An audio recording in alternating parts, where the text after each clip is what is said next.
My name is Avery Mitchell, and at 28, I've built a life most would envy. But 15 years ago, I was just a confused 13-year-old girl whose parents decided they no longer wanted the burden of raising a child after their messy divorce. My salvation came in the form of my wealthy Uncle James and Aunt Stephanie, who welcomed me into their home and hearts when my own parents abandoned me. Now, after 15 years of silence, my parents have suddenly reappeared, but their motives are far from pure. Before I dive into my story, I'd love to know where you're watching from. Drop your location in the comments, hit that like button, and subscribe to join our community of survivors and thrivers. Before everything fell apart, I remember having what seemed like a perfect childhood. My mom, Natalie, was vibrant and creative, always organizing neighborhood events or designing our home's interior. My dad, Brian, worked in commercial real estate development and brought home enough money for us to live comfortably in a nice suburban neighborhood in Connecticut. We had Sunday pancake traditions, summer vacations to beach towns, and holiday celebrations that filled our photo albums with smiling faces. From the outside, we looked like the American dream. The first cracks appeared when I was around 10 years old. I started noticing the strain between my parents, conversations that would abruptly end when I entered a room, forced smiles during family dinners, and increasing periods of silence that stretched uncomfortably across our once lively home. Dad started coming home later and later, claiming work demands, while Mom threw herself into community projects, barely acknowledging his absence. By the time I turned 11, the arguments had become impossible to hide. They'd wait until they thought I was asleep, but their raised voices would seep through my bedroom walls. I'd lie awake, pillow pressed against my ears, trying not to hear Mom accusing Dad of neglect and financial irresponsibility, or Dad shouting back about Mom's extravagant spending and emotional distance. "You're driving us into bankruptcy with your failed projects," Mom would scream. "And you're draining our accounts with your redecorating obsession," Dad would counter. I later learned that Dad's business had been struggling for years. A major development project had fallen through, leaving him with massive debt. Meanwhile, Mom had been compensating for her unhappiness by spending beyond their means, creating a perfect storm of financial and emotional distress. The night everything changed started like any other tense evening in our household. I was doing homework at the kitchen table when they called me into the living room. They sat on opposite ends of the couch, a physical manifestation of the gulf between them. "Avery, your father and I need to talk to you," Mom began, her voice artificially steady. "We've decided to get a divorce." Though I'd sensed it coming, hearing the words spoken aloud still felt like being doused with ice water. I nodded numbly, unable to form words as they outlined their plans in the detached manner of business partners dissolving a company rather than parents concerned about their child's well-being. The shock came when they began discussing what would happen to me. "Your mother doesn't think she can manage raising you alone while rebuilding her life," Dad said, pointing the blame squarely at Mom. "And your father claims he'll be traveling too much for work to provide a stable home," Mom countered, her eyes narrowing. They spoke about me as if I were a piece of furniture they were deciding how to dispose of during the division of assets. Not once did either of them say they wanted me. Instead, they presented the idea of sending me to live with my Uncle James and Aunt Stephanie, temporarily, while they sorted out their lives. Uncle James was my mother's older brother, a successful investment banker who lived with his wife Stephanie in a sprawling home about an hour away. They had no children of their own, having focused on their careers and philanthropic work instead. "It will just be for a few weeks," Mom assured me, not meeting my eyes. "Until we get everything settled."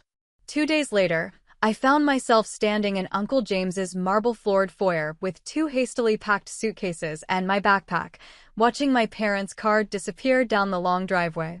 Mom had kissed my cheek briefly, while Dad had given me an awkward side hug, both promising to call soon. The first month, I received a few perfunctory phone calls. Mom had found a small apartment and was reinventing herself. Dad was pursuing opportunities on the West Coast. Both conversations revolved around their new beginnings, with little inquiry about how I was adjusting. By the second month, the calls had dwindled to occasional texts. By the third month, even those had become rare. Uncle James made discreet inquiries about their plans for me, only to be met with vague responses about needing more time. The devastating moment of clarity came 6 months after I'd been left with my aunt and uncle. It was my 14th birthday, and I'd been clinging to the hope that my parents would at least show up for that. Instead, I received two separate cards in the mail, Mom's postmarked from France, Dad's from California. Neither contained any mention of when they might return for me. Instead, Mom wrote about her spiritual awakening in Europe, while Dad referenced a promising business venture with a tech startup. Uncle James sat me down that evening after I'd opened the cards and tried to hide my disappointment. "Avery," he said gently, his kind eyes holding mine, "I think we need to have an honest conversation about what's happening. Your parents, they're not coming back anytime soon." "They said it would just be a few weeks," I whispered, though I'd already begun to suspect the truth. "I know, and I'm so sorry. But it seems they've both decided to pursue new lives that don't include the responsibilities of parenthood." His directness, though painful, was actually a relief after months of uncertainty. That night, I cried myself to sleep, finally mourning the family I'd lost and facing the reality of my abandonment. My parents hadn't just divorced each other, they had divorced me as well, discarding their daughter as easily as they'd discarded their marriage vows. Over the following months, communication became even more sporadic. I learned through Uncle James that my mother had met a wealthy Frenchman and was traveling throughout Europe with him, while my father had relocated to Silicon Valley, chasing the next big investment opportunity. Neither mentioned plans to reclaim their daughter. Birthday and Christmas cards arrived with generic messages and no return addresses, as if they wanted to ensure I couldn't reach out to them. By the time I turned 15, I had accepted the painful truth. I had been abandoned by the two people who were supposed to love me unconditionally. In their pursuit of freedom from their failed marriage, they had also sought freedom from their child. The temporary arrangement had become my permanent reality, and I was left to rebuild my life with the help of an uncle and aunt who, thankfully, proved to be far more dedicated to my well-being than my own parents had been.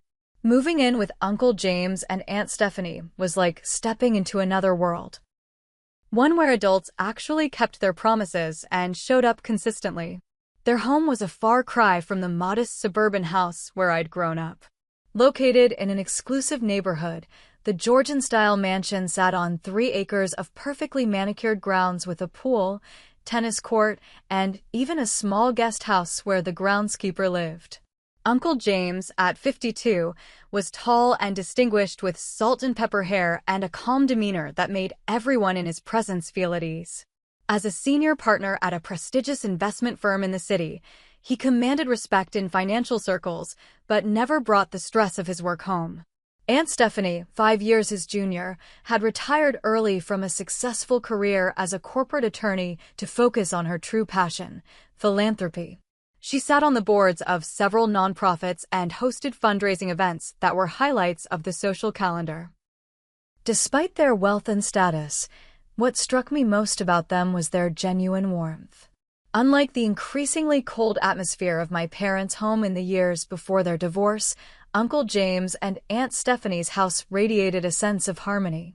They actually enjoyed being together, engaging in thoughtful conversations over dinner, laughing at inside jokes, and supporting each other's interests. Their childlessness had never been by choice.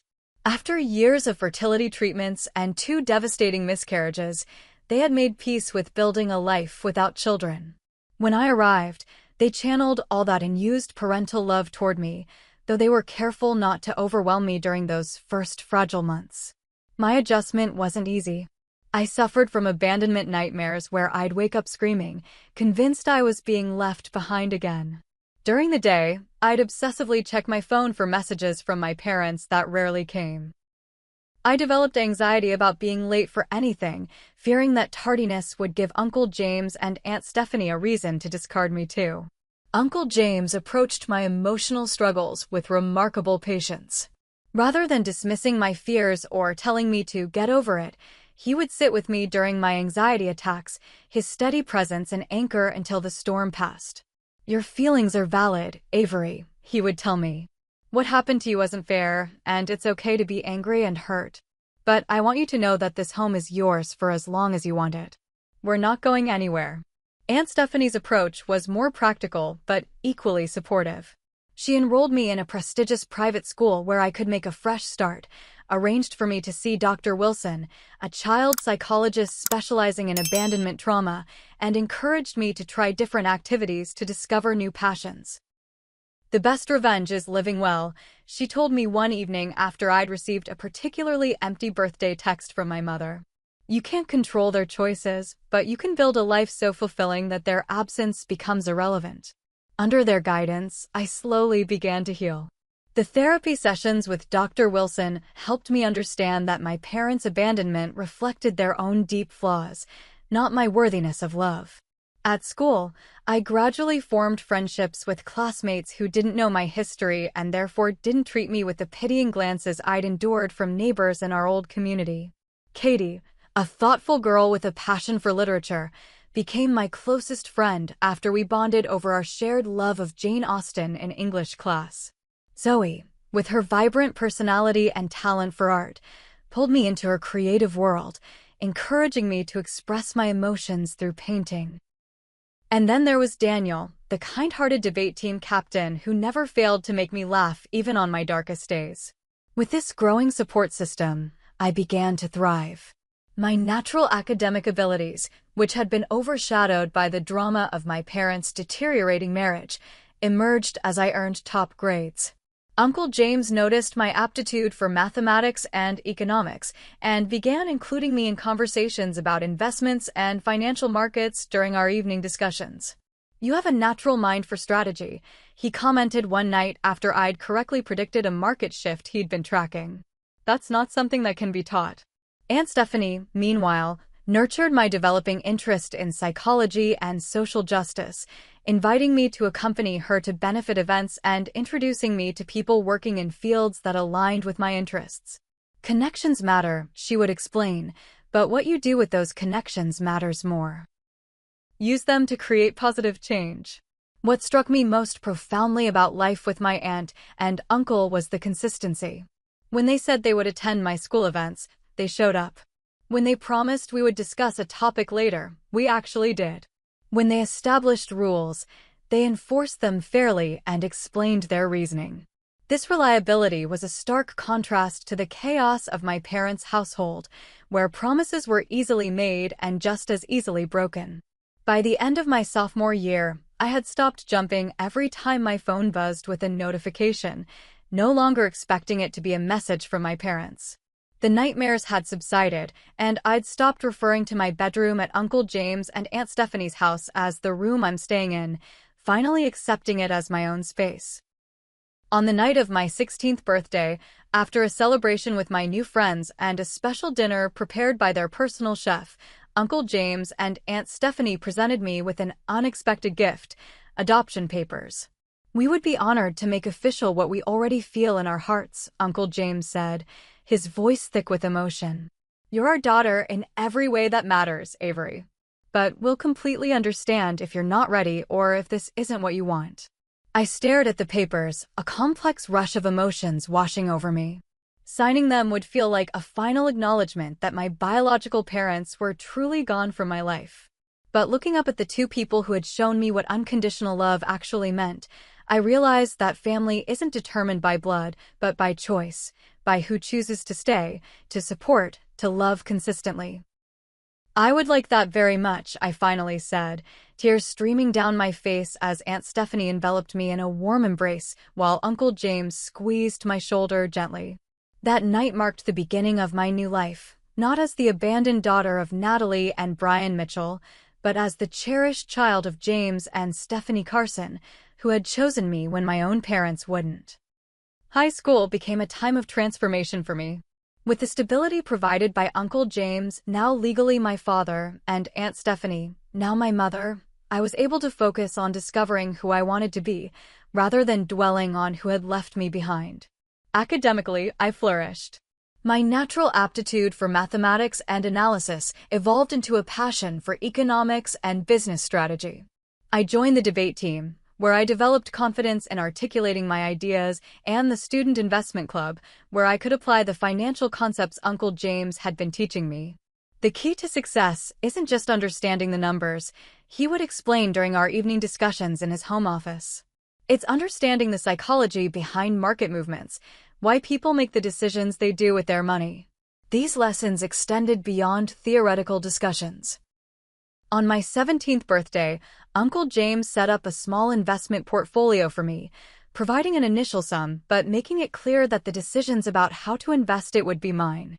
"You'll make mistakes," he warned with a smile. "That's part of the learning process. But better to make them now with relatively small amounts than later when the stakes are higher." He was right.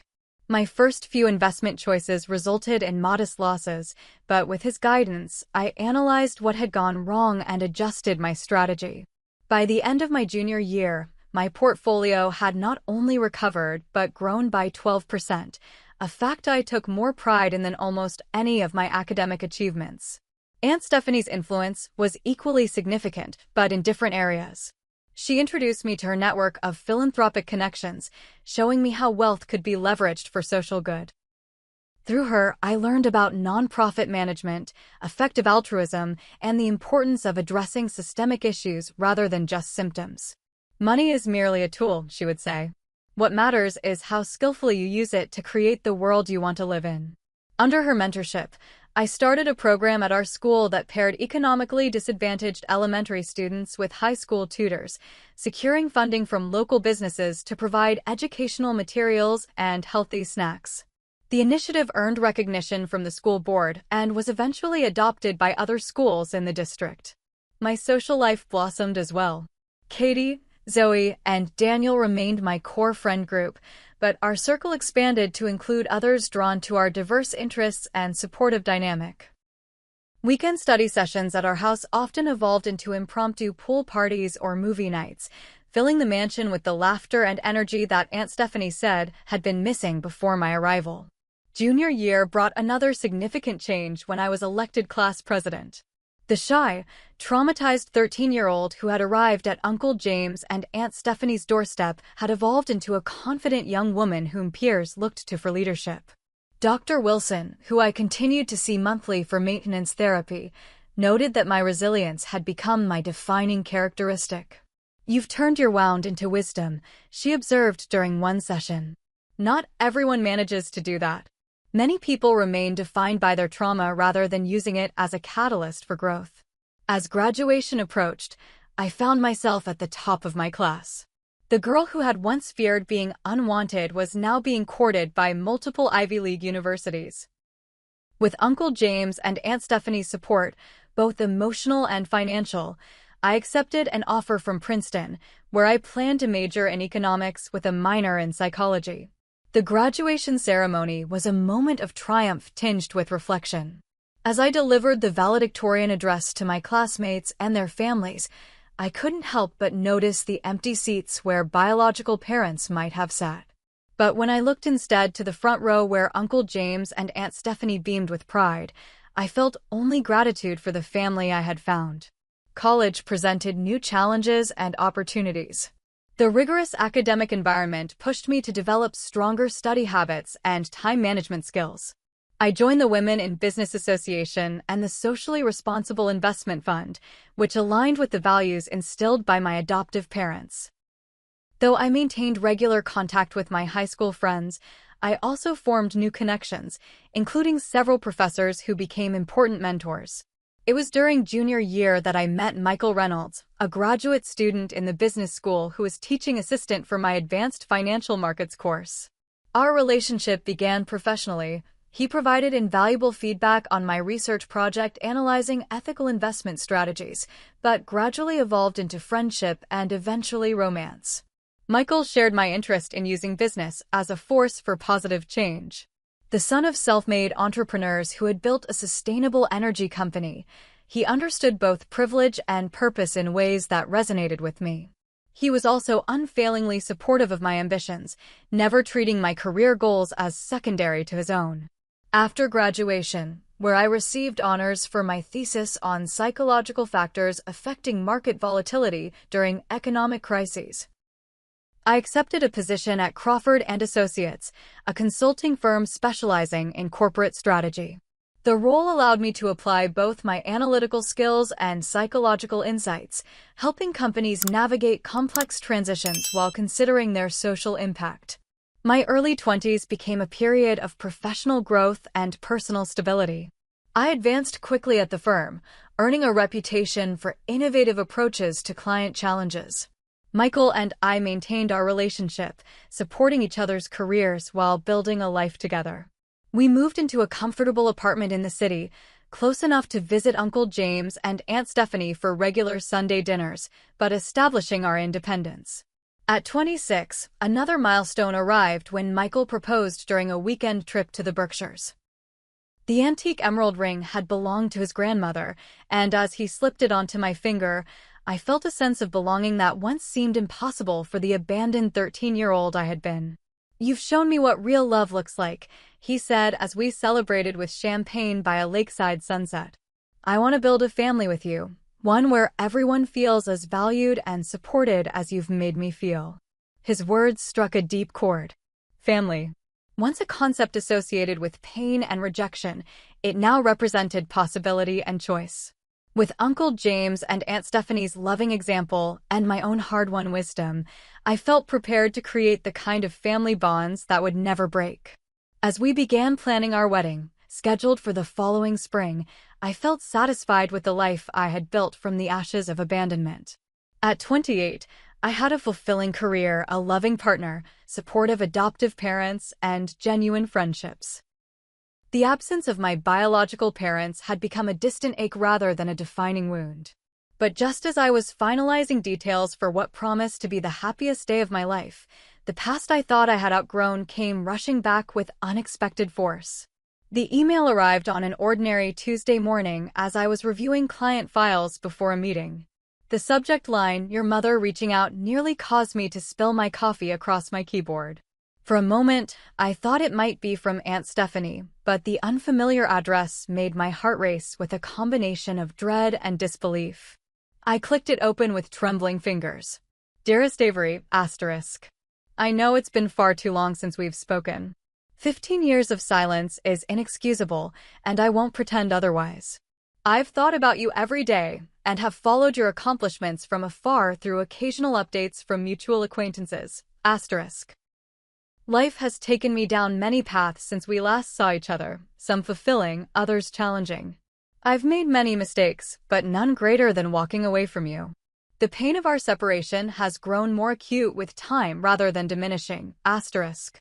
I recently learned about your engagement through a social media post shared by one of your high school friends. The beautiful young woman in those photos bears little resemblance to the girl I left behind, and I realize how much of your life I've missed by my own terrible choice, asterisk. I'm back in the States now and would be grateful for the opportunity to see you, to apologize in person, and perhaps begin the long process of making amends if you're willing. I understand if this is unwelcome or if the timing feels disruptive as you plan your wedding, asterisk. Please know that I expect nothing. I only hope for a chance to express my profound regret face-to-face and to tell you that despite my unconscionable actions, I have always loved you, asterisk. With deepest remorse and hope, asterisk. Natalie, Mom, asterisk. I read the message 3 times, emotions cycling between shock, anger, curiosity, and suspicion. After 15 years of near-complete silence, interrupted only by occasional impersonal birthday or holiday cards, my mother wanted to reconnect now, just months before my wedding to Michael? The timing felt too convenient to be coincidental. I forwarded the email to Dr. Wilson, then called Michael, who immediately offered to come to my office. "You don't have to decide anything right now," he assured me, his voice a calming presence through the phone. "Take time to process this. Whatever you decide, I'm with you completely." That evening, still reeling from my mother's unexpected outreach, I drove to Uncle James and Aunt Stephanie's home. They listened quietly as I shared the email's contents, their expressions shifting between concern and carefully contained anger. "There's something else you should know," Uncle James said after I finished speaking. "Your father contacted me last week." My jaw dropped. "Dad reached out too? After all this time?" Uncle James nodded grimly. He called my office. Said he was hoping to reconnect with you, but wasn't sure if contacting you directly would be welcome. He asked if I would facilitate a meeting. What did you tell him? I asked, though I already knew the answer. I told him that you're an adult capable of making your own decisions, and that if he wanted to reach out, he should do so directly rather than using me as an intermediary. Uncle James's tone softened. I also told him that if his intentions weren't completely genuine, he should reconsider opening old wounds. Aunt Stephanie reached for my hand across the kitchen island. Avery, there's something strange about both of your parents suddenly reappearing at the same time after 15 years of absence. Especially with your wedding approaching, Uncle James added, his investment banker's analytical mind clearly working through potential motivations. Has either of them mentioned knowing about your engagement? Mom said she saw it on social media through a mutual friend, I confirmed. Dad hasn't contacted me yet, but if he knew to call your office, he must have been keeping tabs on me somehow. Over dinner, we pieced together what little information we had. Through discreet inquiries within his business network, Uncle James had learned that my father's much-touted Silicon Valley venture had collapsed spectacularly the previous year, leaving him with substantial debt. Meanwhile, my mother's European adventure had apparently ended when her relationship with the wealthy Frenchman dissolved, forcing her return to the States with depleted resources. I hate to suggest this, Aunt Stephanie said carefully, but their simultaneous reappearance when both are facing financial difficulties and you're about to marry into the Reynolds family, whose clean energy company was recently valued at over $2 billion, Uncle James finished. The implication hung heavy in the air. After abandoning me for 15 years, my parents might now see me as a potential financial resource, a connection to wealth through both my adoptive family and my future in-laws. We could be wrong, Aunt Stephanie added quickly. Perhaps facing difficult times has genuinely led them to reevaluate their priorities and past mistakes. But the seed of suspicion had been planted, and it aligned too perfectly with the patterns of self-interest they had shown throughout my childhood. The parents who had once discarded me as an inconvenient burden were now reaching out just as I was connecting to another wealthy family through marriage. The next morning, my suspicions were further confirmed when my father finally made direct contact. His email was less emotional than my mother's, but equally focused on reconciliation, and included a reference to a business opportunity he was eager to discuss with me. After consulting again with Dr. Wilson, who cautioned me to protect my emotional well-being while satisfying my need for closure, I made my decision. I would meet with both parents separately, establish clear boundaries, and determine their true motivations before deciding whether they deserved any place in my life or my upcoming wedding. Remember that you hold the power in this situation, Dr. Wilson advised. You're no longer the vulnerable child they abandoned. You're a strong, successful woman with agency and choice. With that reminder fortifying my resolve, I replied to both emails, setting up meetings for the following week. My mother at a cafe near my office on Tuesday, my father at a restaurant of my choosing on Thursday. I deliberately selected public venues to minimize the potential for emotional manipulation and ensure I could leave easily if necessary. As the meetings approached, I fluctuated between anxiety and a strange sense of empowerment. The 13-year-old girl in me still yearned for parental love and approval, but the woman I had become understood that I no longer needed either to validate my worth. Whatever their motivations for returning to my life, I would face my parents on my terms, not theirs. Tuesday morning dawned crisp and clear, the kind of perfect autumn day that usually lifted my spirits. But as I dressed for both work and my impending reunion with my mother, my stomach churned with apprehension. I chose my outfit deliberately, a tailored charcoal suit that projected confidence and professionalism, paired with the pearl earrings Uncle James and Aunt Stephanie had given me for my college graduation. These physical reminders of my strength and support system would serve as armor for the emotional battle ahead. Michael kissed me goodbye at our apartment door. "Remember who you are," he said softly. "Not who they abandoned, but who you've become despite them." The cafe I'd selected was upscale, but not ostentatious, located in a busy business district where I could easily return to work afterward. I arrived 15 minutes early, selecting a corner table that gave me a view of the entrance while allowing enough privacy for our conversation. At precisely noon, she walked in. Natalie Mitchell, or whatever her surname might be now after her European adventures, had aged in the 15 years since I'd last seen her. Her once vibrant auburn hair, so similar to my own, now showed strands of gray despite obvious coloring attempts. Fine lines surrounded her eyes and mouth, and her posture carried a weariness that hadn't been present in my memories. Yet she was still striking, dressed in a way that suggested an attempt at projecting affluence despite limited means, designer items from several seasons past mixed with contemporary fast fashion. Her eyes darted around the cafe before landing on me, widening with recognition that quickly morphed into a teary smile. I remained seated as she approached, unwilling to rise for the embrace she clearly intended to initiate. "Avery," she breathed, her voice catching as she stood awkwardly beside the table. "You're so beautiful. So grown up." 15 years will do that, I replied evenly, gesturing to the chair across from me. "Please sit down." She complied, her hands fidgeting with her purse. "Thank you for agreeing to meet with me. I wasn't sure you would." "I wasn't sure either," I admitted. "But I decided some conversations are better had in person." A server appeared, and we both ordered a simple black coffee for me, an elaborate specialty latte with modifiers for her. The contrast wasn't lost on me. She still approached life looking for customization and special treatment. Once we were alone again, my mother launched into what felt like a rehearsed speech about regret and missed opportunities. She spoke of her journey of self-discovery through Europe, her relationships with various men.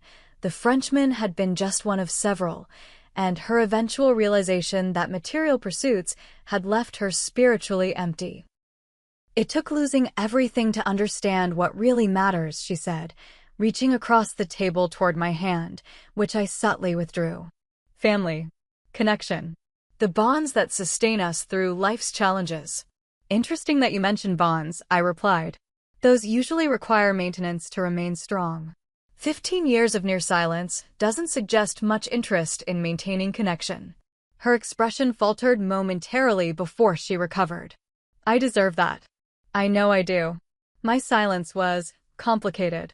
At first, I told myself it was temporary, that once I found my footing, I'd come back for you.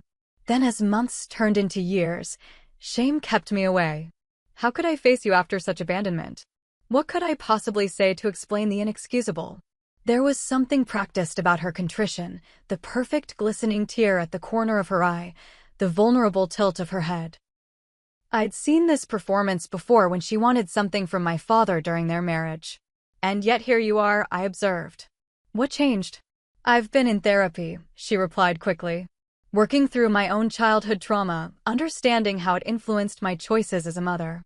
I realize now that I never learned how to be a parent because my own were so deficient." While her words hit familiar therapeutic beats, they felt hollow explanations rather than genuine accountability. As she continued speaking, her narrative began shifting subtly from apology to her current circumstances. "Life hasn't been kind lately," she confessed, her voice dropping dramatically. "The economic situation in Europe became untenable. Pierre, the man I was with for several years, turned out to be less financially stable than he'd presented. When things ended, I found myself starting over again at 53 with few resources. And there it was, the pivot I'd been expecting. Within 20 minutes of reuniting with her daughter after 15 years, my mother was already laying groundwork for financial assistance." "That sounds challenging," I replied neutrally. "What are your plans now that you're back in the States?" She brightened, seemingly encouraged by my question. "I have several entrepreneurial ideas. My time in France gave me connections in the wine and luxury goods markets. With the right investment, I could establish an import business catering to high-end clients." "Investment," I repeated. "And where would that come from?" Her eyes flickered momentarily. "There are options. Small business loans, finding the right partner. I do have valuable expertise and connections to contribute. The conversation continued in this vein, her alternating between emotional appeals about our lost relationship and increasingly transparent hints about her financial precarity. When she mentioned hearing about my impressive career achievements and my upcoming marriage to the Reynolds heir, any lingering doubt about her motivations vanished. "How exactly did you hear about my engagement?" I asked directly. "You mentioned social media in your email." She hesitated just a fraction too long. "One of your high school friends, I believe her name is Zoe, posted congratulations. It appeared in my feed somehow." I knew this was impossible. Zoe maintained strict privacy settings, and my mother had never been connected to my friend group on any platform. The lie confirmed my suspicions. "Mom," I said, using the term deliberately to observe her reaction, "why are you really here? After 15 years of minimal contact, why reach out now?" Her eyes welled with fresh tears. "Because I miss my daughter. Because life is short and full of regrets, and I don't want to die someday knowing I never tried to make amends for my greatest mistake." The words were right, but the performance lacked authenticity. When I didn't immediately respond with sympathy, she switched tactics. "I understand your suspicion, Avery. I've given you every reason to doubt me. But is it so hard to believe that a mother might genuinely want to reconnect with her child? That losing everything might clarify what truly matters." "It's not hard to believe," I replied calmly. "What's difficult to reconcile is the timing. You reappeared just as I'm about to marry into a wealthy family, simultaneously with my father making similar overtures, when both of you are facing financial difficulties. Surely you can understand how that appears." Color rose in her cheeks. "You think I'm after your fiancé's money? That this is some kind of calculated scheme?" "I think you're someone who abandoned her child when that child became inconvenient to your personal plans," I stated flatly. "So yes, I question your motives when you reappear at a time that seems potentially advantageous to you." Her expression hardened briefly before melting into hurt. "I made a terrible mistake, Avery. One I will regret until my dying day. But is there no possibility of redemption? No path to forgiveness?" "Forgiveness isn't something owed," I said quietly. "It's earned through consistent action and genuine remorse. A single conversation can erase 15 years of absence." As our meeting concluded, she pressed a business card into my hand with her contact information, making one final emotional appeal about hoping to be part of my life again, perhaps even attending your wedding, if you'd find that healing.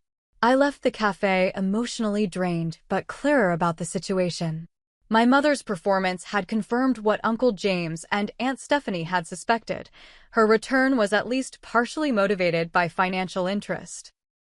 Thursday's meeting with my father proved even more revealing. Brian Mitchell had aged more visibly than my mother, his once athletic frame now softened with middle age, his hairline receded, deep lines etched around his mouth suggesting years of stress. He arrived at the restaurant in business attire that, like my mother's outfit, hinted at an attempt to project success despite limited resources. Unlike my mother's emotional approach, my father opted for false camaraderie, greeting me with forced joviality as if we were old friends who'd simply lost touch rather than a father who had abandoned his teenage daughter. "There she is." "The financial was kid," he exclaimed too loudly while sliding into the booth across from me. "James must be proud, following in his footsteps at Crawford and Associates. I always knew you had a head for business." "You can't know much about me at all," I replied evenly. "We haven't spoken meaningfully in 15 years. His smile faltered momentarily. "Fair point. Direct and to the point, another quality you get from me." I didn't bother correcting his presumption that any of my positive traits could be attributed to him rather than to the people who had actually raised me. Instead, I asked simply, "Why did you want to meet Dad?" He sighed dramatically, running a hand through his thinning hair. "Look, I know I haven't been Father of the Year. The divorce, the business failures, the need to rebuild on the West Coast, it all created a perfect storm that made it impossible to be the parent you deserved." Impossible, I repeated. Interesting word choice. Many single parents manage to raise children despite difficult circumstances. Many divorced couples co-parent successfully. What made your situation uniquely impossible? He shifted uncomfortably. I'm not here to make excuses, Avery. I'm here because life has a way of teaching hard lessons, and one of mine has been recognizing what really matters. Success, money, it all means nothing without family. This platitude, so similar to my mother's, rang equally hollow. As he continued, the conversation followed a pattern disturbingly parallel to Tuesday's meeting. After brief, superficial inquiries about my life, he launched into his own saga of business ventures, setbacks, and most recently, a health scare that had put everything in perspective. The doctors found a small spot on my lung, he said, lowering his voice conspiratorially. Benign, thankfully, but it was a wake-up call. Made me realize I needed to reconnect with what matters, with who matters. I'm glad you're healthy, I replied sincerely. Health scares can indeed be clarifying. He nodded eagerly. Exactly. And it got me thinking about legacy. About what I'm leaving behind. Which brings me to something I wanted to discuss with you. A business opportunity I'm developing. And there it was, even more direct than my mother's approach. He proceeded to outline a real estate venture targeting sustainable housing developments, emphasizing its profit potential while highlighting his need for initial investors. With your financial background and my experience in development, we could make an incredible team, he enthused. Father-daughter business partners. And the timing couldn't be better with the connections you've built at Crawford and through your fiancé's family. The naked opportunism was almost impressive in its boldness. When I didn't immediately express enthusiasm, he pivoted to emotional manipulation. This could be our chance to rebuild what was lost, Avery. To work together, to create something meaningful as a family. Isn't that worth considering? The conversation deteriorated further when I asked pointed questions about his business plan, revealing substantial gaps in market research and financial projections. His growing frustration culminated in a comment that exposed his true character. I thought you'd be more supportive, he said, unable to hide his disappointment. After all, James Carson set you up with every advantage. The least you could do is help your real father get back on his feet. My real father. I repeated, anger finally breaking through my composed exterior. A real father doesn't abandon his child when his marriage ends. A real father doesn't disappear for 15 years and then return only when he needs money. His expression hardened. So that's it? No forgiveness? No second chances? Second chances require genuine remorse and changed behavior, I said, echoing what I'd told my mother. Not just words when you want something from me. As I prepared to leave, having declined to invest in his venture, he played his final card.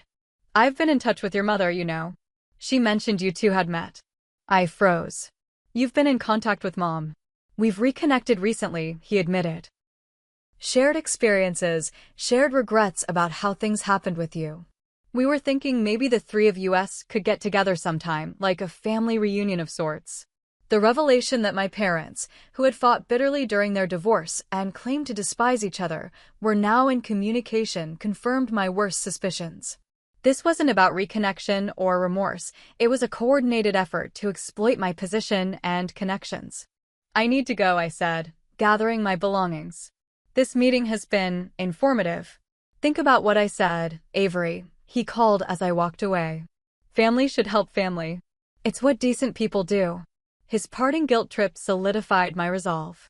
The people who had abandoned me were now attempting to manipulate me for financial gain, coordinating their efforts while pretending their simultaneous reappearance was coincidental. The 13-year-old girl in me who had longed for her parents' return finally accepted the painful truth. The people I had hoped they might become existed only in my childhood imagination. As I left the restaurant, my phone buzzed with a text from Uncle James. Everything okay?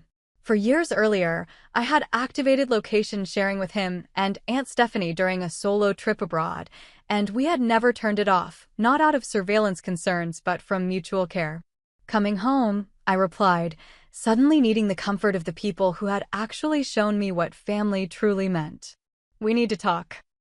The revelation of my parents' coordinated manipulation hit harder than I had anticipated. Despite 15 years of building a successful life without them, despite the family I had found with Uncle James and Aunt Stephanie, despite the future I was creating with Michael, Some childish part of me had still harbored hope that my biological parents might someday return with genuine love and remorse. That evening, I collapsed on the sofa in Uncle James and Aunt Stephanie's living room, emotionally exhausted after recounting the details of both meetings. Michael sat beside me, his hand steady on mine, while my adoptive parents listened with expressions that shifted between concern, anger, and sorrow. "I feel so stupid," I confessed when I'd finished. Part of me actually believed they might have changed, that they might actually care about reconnecting with me as a person rather than as a potential resource. "That doesn't make you stupid," Aunt Stephanie said firmly. "It makes you human." Hope is one of our most persistent instincts, especially when it comes to parental love. Uncle James nodded. "The fact that you were open to the possibility of reconciliation speaks to your character, not your intelligence. You gave them an opportunity they didn't deserve." "What bothers me most," Michael added, "is their coordination. The fact that they've been in contact, planning this approach while pretending their simultaneous reappearance was coincidental. It's calculated in a way that feels almost predatory." The word struck me. Predatory. My parents had identified me as a potential target, a successful daughter with valuable connections, and had coordinated their approach to maximize their chances of extracting financial benefit. The realization triggered a panic attack unlike any I'd experienced in years. "I can't breathe," I gasped, my heart racing as tears blurred my vision. I thought I was past this. I thought I'd healed. Michael immediately recognized what was happening, having witnessed a similar episode during our early dating days when a random encounter with a woman who resembled my mother had triggered old trauma. He guided me through the breathing exercises Dr. Wilson had taught me, while Aunt Stephanie brought a glass of water and Uncle James called my therapist directly. Dr. Wilson made room in her schedule for an emergency session the following morning. In her calming office, surrounded by the familiar plants and soft lighting that had witnessed so much of my healing journey, I processed the events of the week. "What you're experiencing is a very normal response to re-traumatization," she explained. "For years, you've worked through the abandonment by your parents. Now they've reappeared in a way that confirms your worst fears about their character, that they discarded you when you were a burden and only want you now because you might be valuable to them." "Exactly," I whispered. "It's like they've validated every negative thought I ever had about my worth to them. But that reflects on them, not on you," Dr. Wilson reminded me. "Their behavior demonstrates their character flaws, not your value as a person." Over the next hour, we worked through strategies for moving forward. Dr. Wilson emphasized that I had choices. I could cut contact completely, establish limited conditional contact, or try to build a new relationship with clear boundaries. The decision was mine to make based on what would best protect my mental health and well-being. "You're not that powerless 13-year-old anymore," she reminded me. "You have agency now. You decide the terms of any relationship moving forward." That concept, agency, became my touchstone as I developed a plan for addressing my parents' return. With input from Michael, Uncle James, Aunt Stephanie, and Dr. Wilson, I drafted a set of conditions for any future relationship with either of my biological parents. 1. Acknowledgement of the abandonment without excuses or deflection. 2. Individual therapy for both of them to address their patterns of self-centered behavior. 3. Commitment to respect boundaries I established without manipulation. 4. No financial requests or business propositions for a minimum of 2 years. 5. Limited, supervised contact initially to rebuild trust gradually. I composed emails to both of them outlining these conditions, making it clear that any future relationship would be contingent on their acceptance of these terms. My message was firm but not vengeful. I wasn't seeking to punish them, but to protect myself while leaving the door slightly open for genuine change if they were capable of it. Their responses arrived within hours of each other, revealing much about their characters. My mother's reply was emotional and defensive, positioning herself as the victim of my harsh judgment, while simultaneously claiming to understand my perspective. She agreed to the conditions, but with qualifiers about her financial situation making therapy difficult to afford right now, a transparent attempt to elicit an offer to pay for her counseling. My father's response was more overtly hostile. He accused me of being brainwashed by James Carson's wealth and forgetting where I came from. His email oscillated between angry defiance, "I don't need to jump through hoops for my own daughter," and manipulative guilt-tripping, "This is how you treat your father after everything I sacrificed for you." He rejected the conditions outright, stating that real family doesn't come with terms and conditions. Their reactions, while painful, confirmed I had made the right decision in establishing firm boundaries. I forwarded both responses to Dr. Wilson, who validated my approach and helped me prepare for potential escalation. That escalation came sooner than expected. 3 days after sending my conditions, I received a call from Uncle James. "Your father contacted me again," he said, his voice tight with controlled anger. "He suggested that if I truly cared about your well-being, I would encourage you to invest in his business venture as a way of healing old wounds." When I refused, he implied he might need to set the record straight about certain aspects of your childhood at your wedding.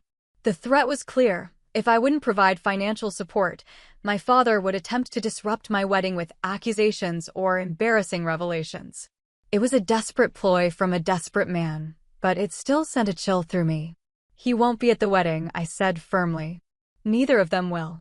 "I agree completely," Uncle James replied. "Stephanie and I have already spoken with the security team at the venue. They won't be allowed entry under any circumstances." The following week brought another attempt at manipulation when my mother showed up unannounced at my office building. Security prevented her from reaching my floor, but she left a handwritten note claiming she was in crisis and only needed a small loan to prevent eviction.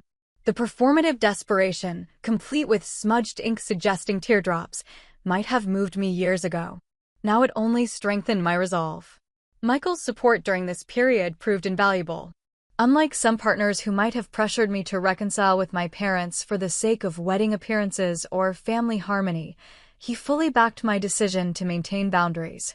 "Family isn't about DNA," he reminded me one evening as we finalized our guest list. "It's about who shows up consistently with love and respect. Your parents forfeited that privilege 15 years ago. They don't get to reclaim it now just because it might benefit them."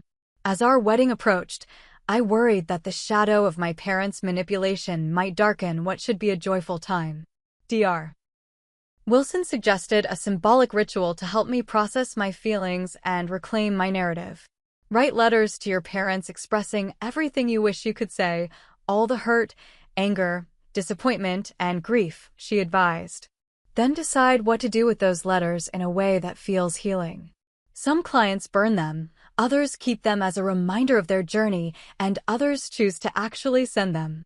I wrote the letters over a weekend retreat with Katie, Zoe, and several other close friends who had stood by me through this difficult period.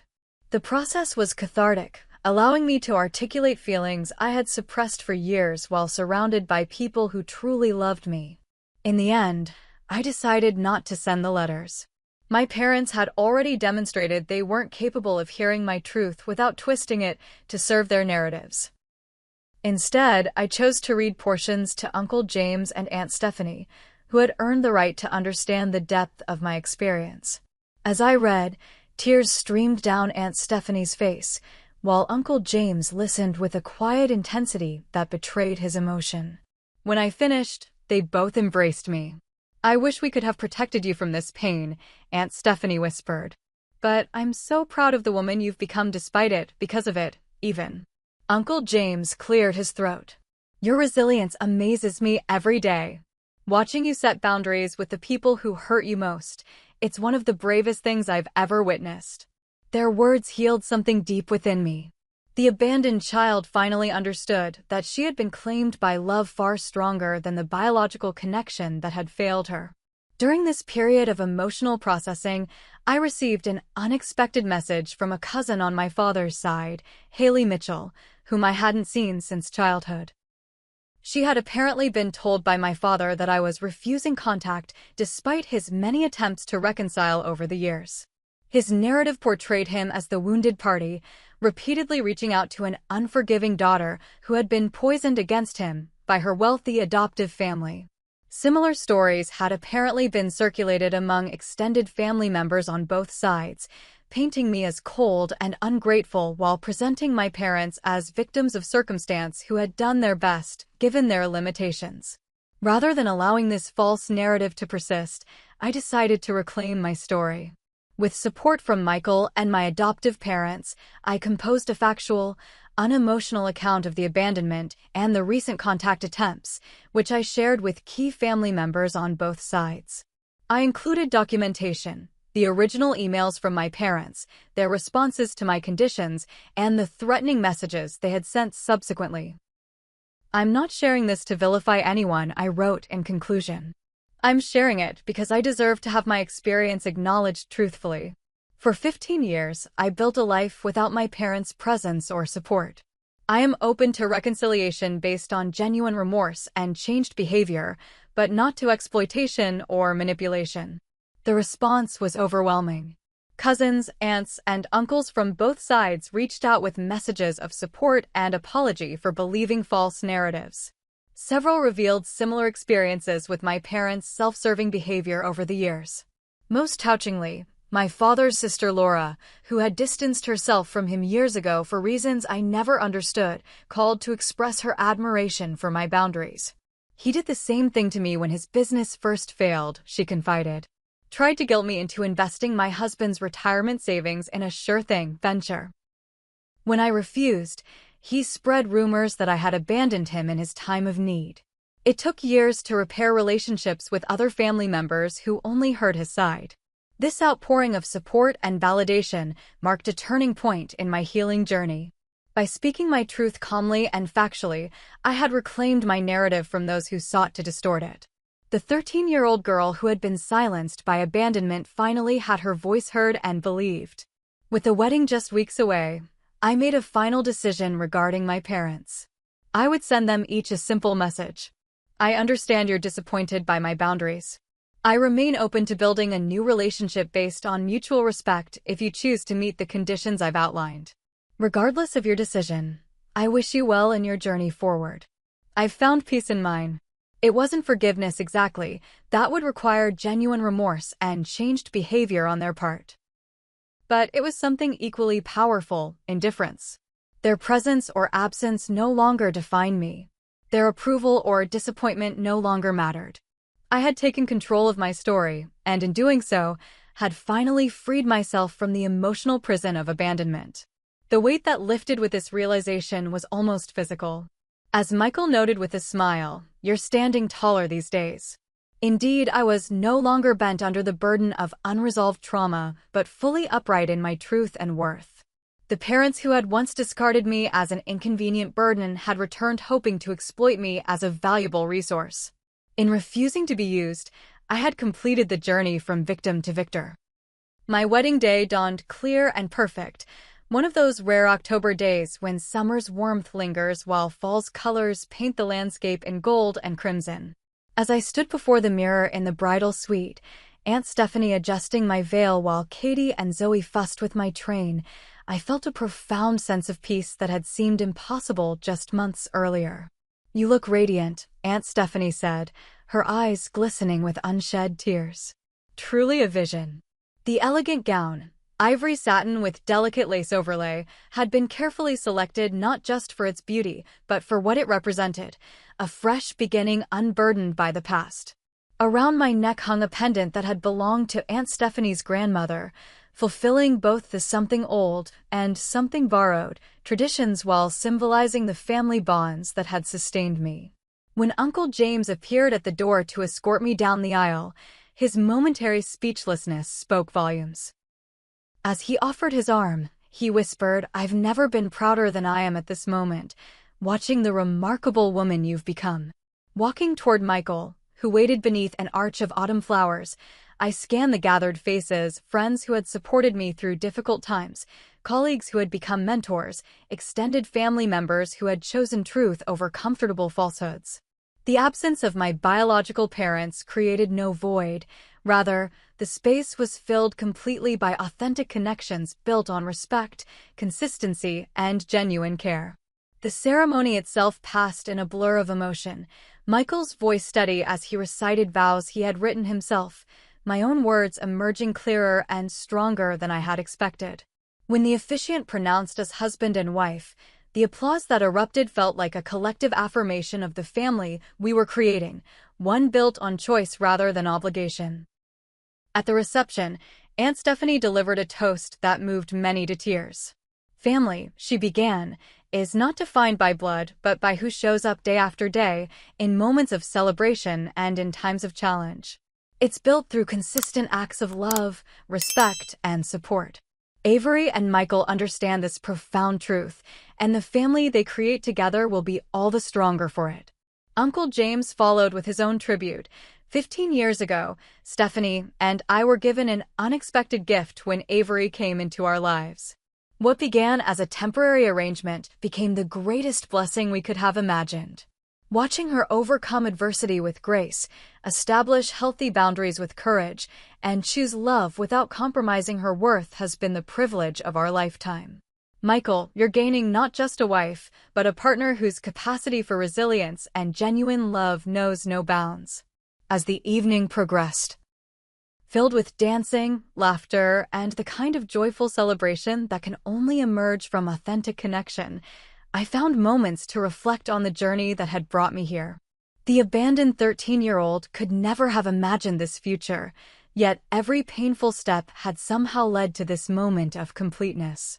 After returning from our honeymoon, 2 restorative weeks in the Greek islands, Michael and I settled into our new home, a spacious apartment closer to my adoptive parents, but still within the city.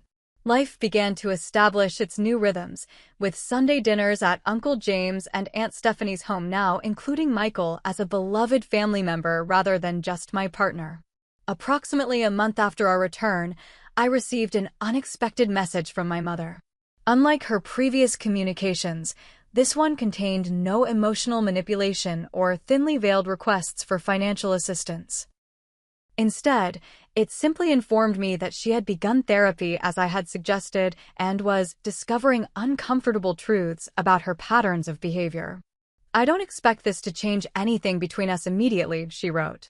I understand that trust requires consistent action over time. I just wanted you to know that I'm taking your conditions seriously and doing the work required, regardless of whether reconciliation is possible. The message concluded with congratulations on my marriage and an acknowledgement that her absence from the wedding had been appropriate given our current relationship status. For the first time, her words seemed to center my experience rather than her desires or needs. Dr. Wilson, with whom I still had monthly check-ins, suggested viewing this development with cautious optimism rather than cynical dismissal or naive acceptance. Following her advice, I sent a brief, civil response acknowledging my mother's efforts and reiterating my openness to gradual reconnection if her changed behavior proved consistent over time. My father's reaction followed a different trajectory.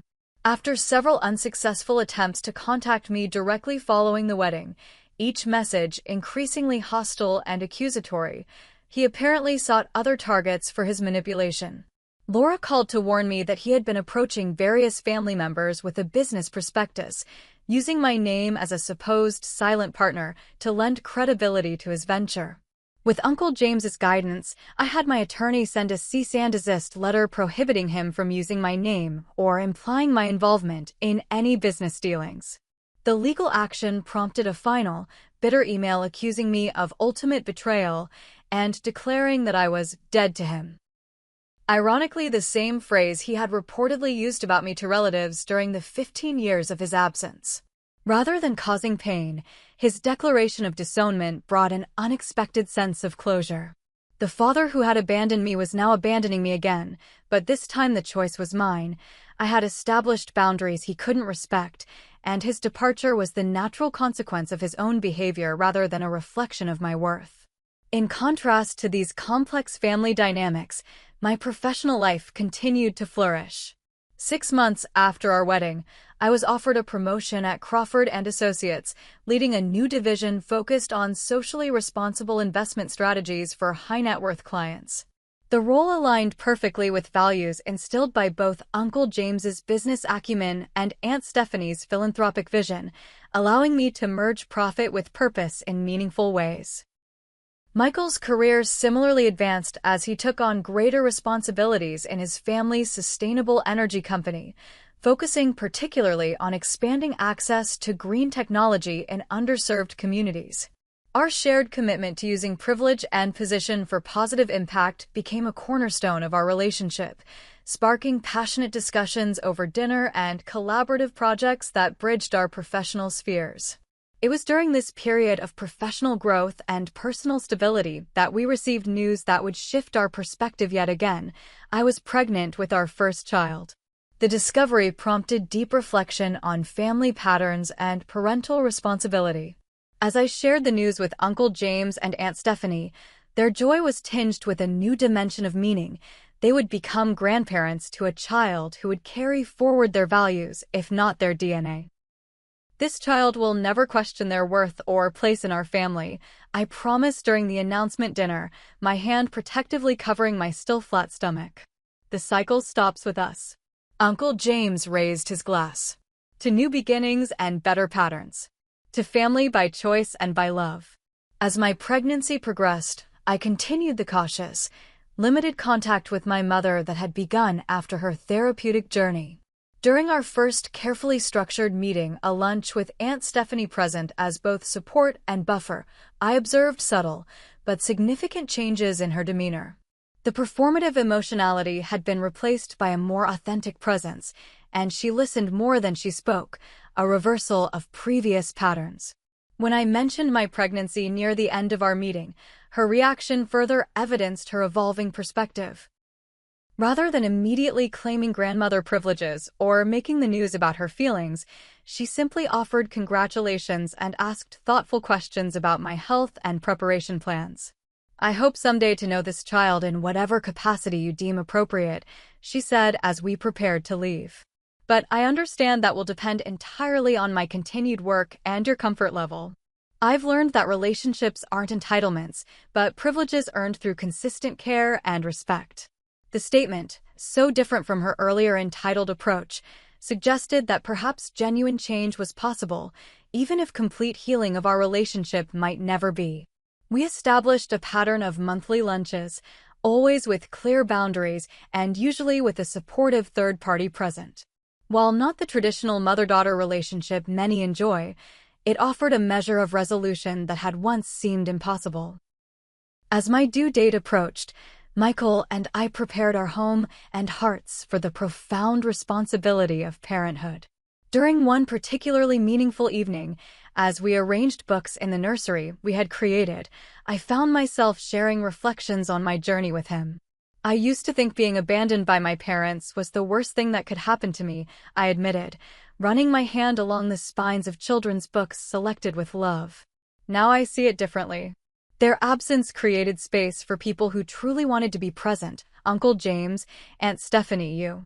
And their return, as painful as it was, allowed me to reclaim my narrative and establish boundaries that will protect not just me but our child as well. Michael nodded thoughtfully. Sometimes the most painful experiences create the most important growth. You learn to recognize authentic love because you experienced its opposite. And I learned that family isn't automatic, I added. It's built through consistent acts of care, respect, and showing up when it matters. That's what will give our child, not perfect parenting, but unwavering presence. When our daughter arrived in early spring, healthy, vocal, and alert, we named her Grace Stephanie Reynolds, honoring the woman who had mothered me when my biological mother couldn't or wouldn't. Watching Uncle James hold her for the first time, his normally composed expression transformed by wonder, completed a circle of healing I hadn't known needed closing. From the moment you came into our lives, you expanded our understanding of family, he whispered, gently rocking his granddaughter. And now she does the same. What an extraordinary gift you've given us. The truth of his words resonated deeply. My journey from abandoned child to confident woman, from victim to advocate, from wounded daughter to empowered mother, had never been about forgetting the past, but about transforming it into wisdom that could serve the future. As I watch Grace grow, I am conscious of the legacy I'm creating, not one of perfect parenting or absence of struggle, but of presence, accountability, and unconditional love that doesn't waver when circumstances become difficult. Every time I choose patience over convenience, every time I validate her feelings even when they're uncomfortable, every time I demonstrate healthy boundaries in my own relationships, I'm breaking cycles that once seemed inevitable. My mother continues her journey of growth, slowly earning limited but meaningful contact with her granddaughter through consistent demonstration of changed behavior. My father remains absent by his own choice, unable to accept the terms of healthy relationship I established. Both realities are acknowledged honestly with appropriate context as Grace grows old enough to understand.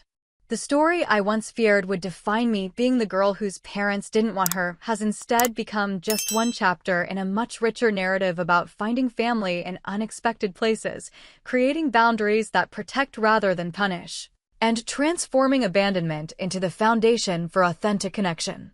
If you're watching this and struggling with similar wounds, whether from family rejection, betrayal by those who should have protected you, or the painful return of people who once walked away, please know that your story isn't finished yet. The people who couldn't love you properly don't determine your worth.